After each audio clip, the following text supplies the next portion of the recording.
ब्रह्ममुरारिसुरार्चितलिङ्गं निर्मलभासितशोभितलिङ्गम् जन्मजदुःखविनाशकलिङ्गं तत्प्रणमामि सदा शिवलिङ्गम् देवमुनिप्रवरार्चितलिङ्गं कामदहनकरुणाकरलिङ्गम् रावणदर्पविनाशनलिङ्गं तत्प्रणमामि सदा शिवलिङ्गम्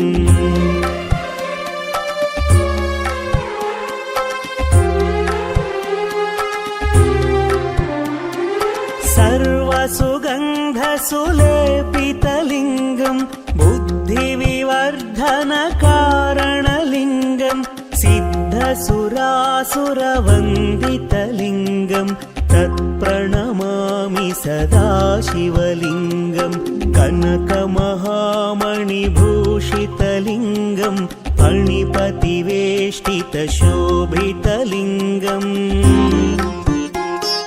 दक्षसुयज्ञविनाशनलिङ्गं तत्प्रणमामि सदा शिवलिङ्गम्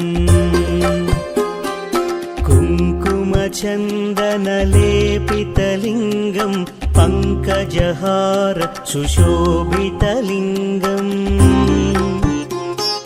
सञ्चितपापविनाशनलिङ्गं तत्प्रणमामि सदा शिवलिङ्गम्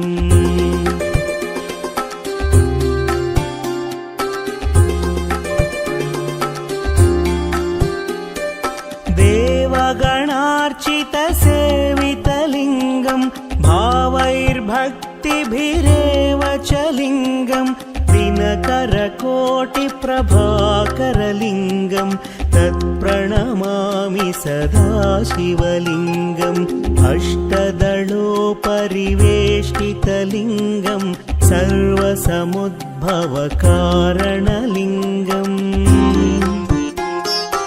अष्टदरिद्रविनाशनलिङ्गं तत्प्रणमामि सदा शिवलिङ्गम् सुरगुरुसुरवरपूजितलिङ्गं सुरवनपुष्पसदार्चितलिङ्गम् परमपदं परमात्मकलिङ्गं तत्प्रणमामि सदा शिवलिङ्गम् लिङ्गाष्टकमिदं पुण्यं यः पठेत् शिवसन्निधौ शिवलोकमवाप्नोति शिवेन सह मोदते।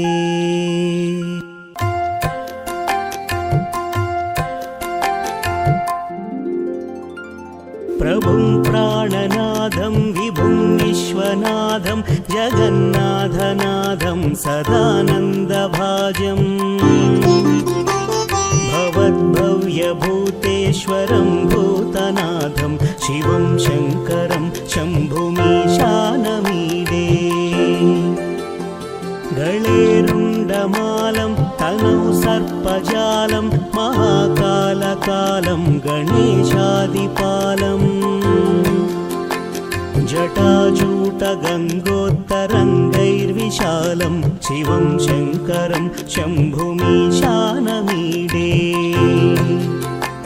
मुदामाकरं मण्डनं मण्डयन्तं महामण्डलं भस्मभूषाधरं तम् अनादिं ह्यपारं महामोहमारं शिवं शङ्करं शम्भुमीशानमीडे। वटाधोनिवासं महाट्टाट्टहासं महापापनाशं सदा सुप्रकाशम् गिरीशं गणेशं सुरेशं महेशं शिवं शङ्करं शम्भुमीशानमीडे। गिरीन्द्रात्मजा सङ्गृहीतार्थदेहं गिरौ संस्थितं सर्वदा पन्नगेहम्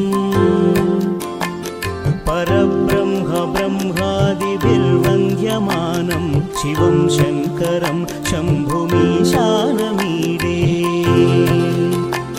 कपालं त्रिशूलं कराभ्यां ददानं पदं भोजनं राय कामं ददानम्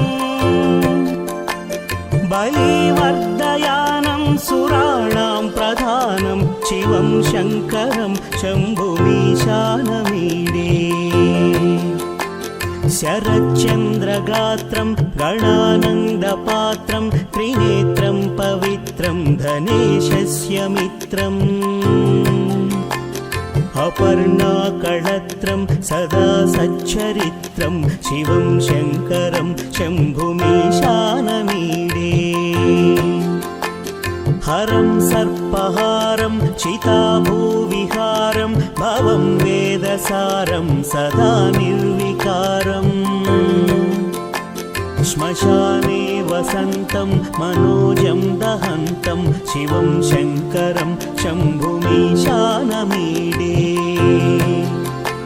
स्तवं यः प्रभाते नरः शूलपाणे पठेत् स्तोत्ररत्नं त्विह प्राप्य रत्नम्